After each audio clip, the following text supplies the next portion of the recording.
Hello, ഒരു egg സാൻഡോ ഉണ്ടാക്കിയാലോ? ഈ എഗ് സാൻഡോ എന്ന് പറഞ്ഞാൽ എഗ് സാൻഡ്വിച്ചിൻ്റെ ഷോർട്ട് ഫോമാണ്.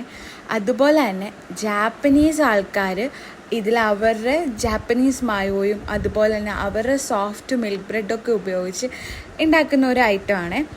ഞാനിവിടെ അതിൻ്റെ ഒരു വെറൈറ്റി, അതായത് നമ്മുടെ വീട്ടിലൊക്കെ കിട്ടുന്ന ഐറ്റംസൊക്കെ ഇട്ട് ഉണ്ടാക്കിയതാണ്.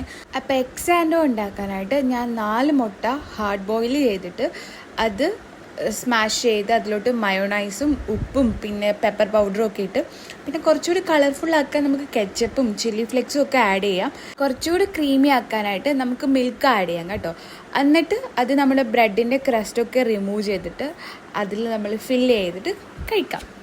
അപ്പോൾ ഇനി വീട്ടിൽ ബ്രെഡും മയോയും മുട്ടയൊക്കെ ഉള്ളപ്പോൾ ഇത് ഉണ്ടാക്കാം. നമുക്ക് വേണമെങ്കിൽ ബ്രേക്ക്ഫാസ്റ്റ് ആയിട്ട് കഴിക്കാം, അല്ലെങ്കിൽ സ്നാക്സ് ആയിട്ട് കഴിക്കാം. സിമ്പിൾ അല്ലേ? അപ്പോൾ ഇന്നത്തെ വീഡിയോ അത്രേ ഉള്ളൂ. ബൈ.